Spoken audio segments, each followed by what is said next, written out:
Irina never hinted that she was seriously ill, or that there was anything on her mind that would distract her from her work. What courage she had to continue working at full strength and never to seek our sympathy when she must have been horribly worried about her health and very likely in pain. I enjoyed working with her, and I admired her intellect, her hard work, and her humanity. I believe she knew that, but I wish that we, the members of the department, had known about her illness so that we could have offered her more support and help and shown her more clearly how much we appreciated her. We were fortunate to have her with us for those years.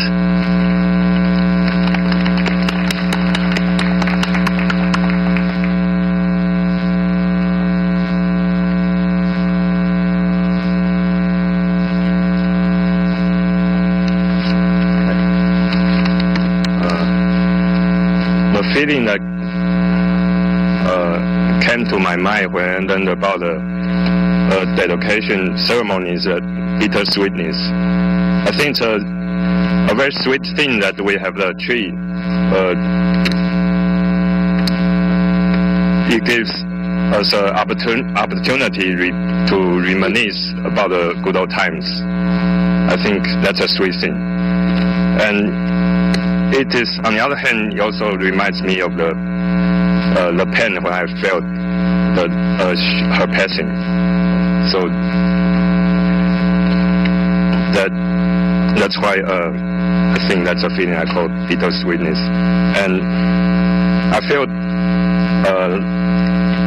I lost part of myself when I learned the news, because she's a nice, smart, professional colleague and a good friend, and I have the honor to be her companion on many occasions in these 3 years. I would like to mention 3 things about Irina. She's a very serious linguist. Every time after she attended a talk, and she was always eager to have some discussions with me and other colleagues. I benefit a lot from these discussions. I found her an easy person to talk to, and I feel it's a blessing to have her as a colleague and a friend. Sometimes she was too shy to ask people for help. For example, when she was moving from Schaumburg to Chapin, she didn't ask me for help, but I know about it and I offer my help. She didn't ask me for help, and she spent several $100s to hire a moving company and I think her economy situation is not very good, but she didn't ask people to help, and I regret not being able to help her. So finally, I want to say Irina, in my memory, was a considerate and very nice person, and I will always remember her.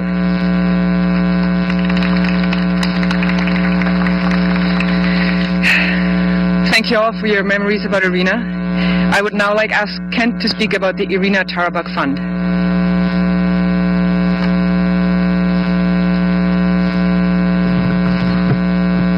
So let me start off by explaining why we're wearing purple ribbons today.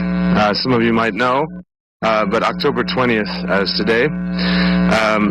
And along with the pink that a lot of us are wearing to remember Irina and think about her, the purple is worn around the world today by students and faculty alike to symbolize our solidarity and support for the LGBT community on campus and around the world in the heartbreaking aftermath of several suicides that you've probably heard of the young students.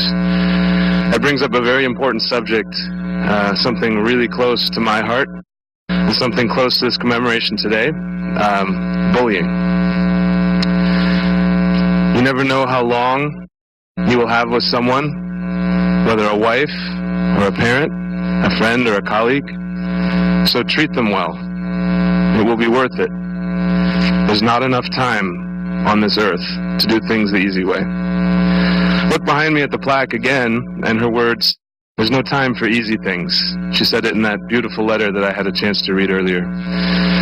It wasn't easy for Irina to step out of the taxi cab, as you heard, to greet her parents, in Romania with a cheerful face, lightheartedly saying, "I've come to my homeland to die," not knowing that it would come to pass.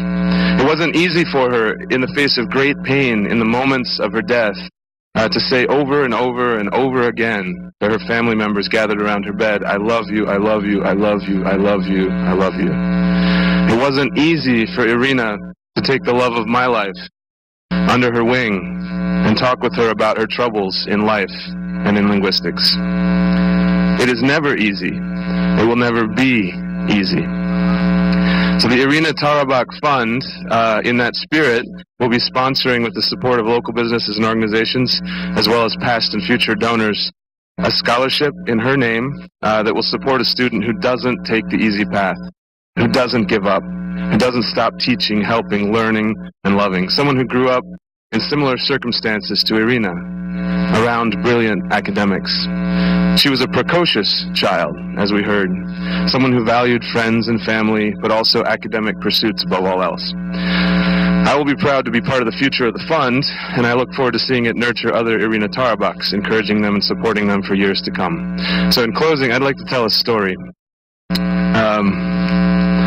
In the summer of 2007, I had just received my PhD. And we went to the house of a colleague in the summertime, of a colleague of Katerina's, and we sat in community with several others from her department.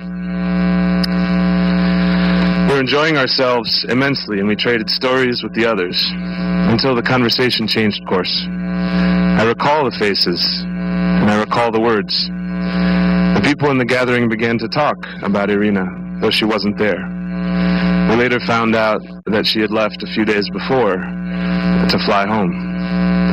They said things at that party that they would certainly regret now, about her personality, and about other details that I don't care to repeat. I remember Katerina's elbow gently nudging me as if to say, "Do you hear what they're saying?"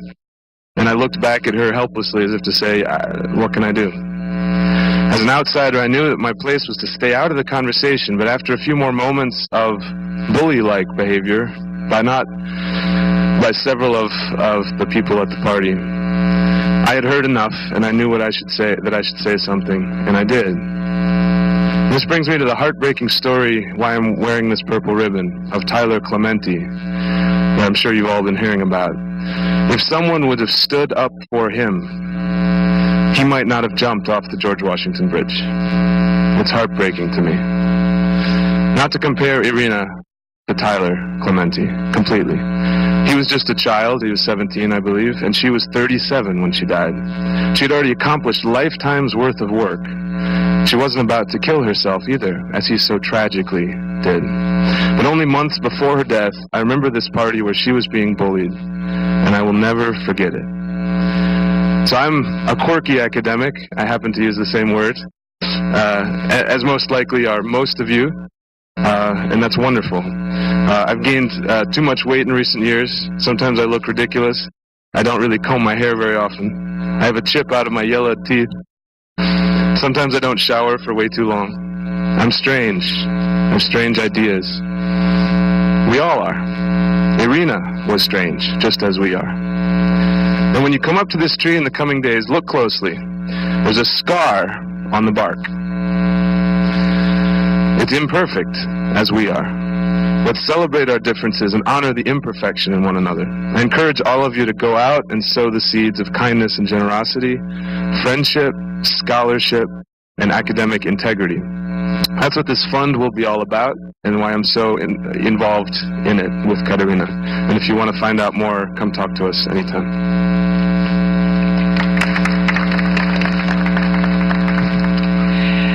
I would now like to dedicate this tree, this cherry blossom, in Irina's memory.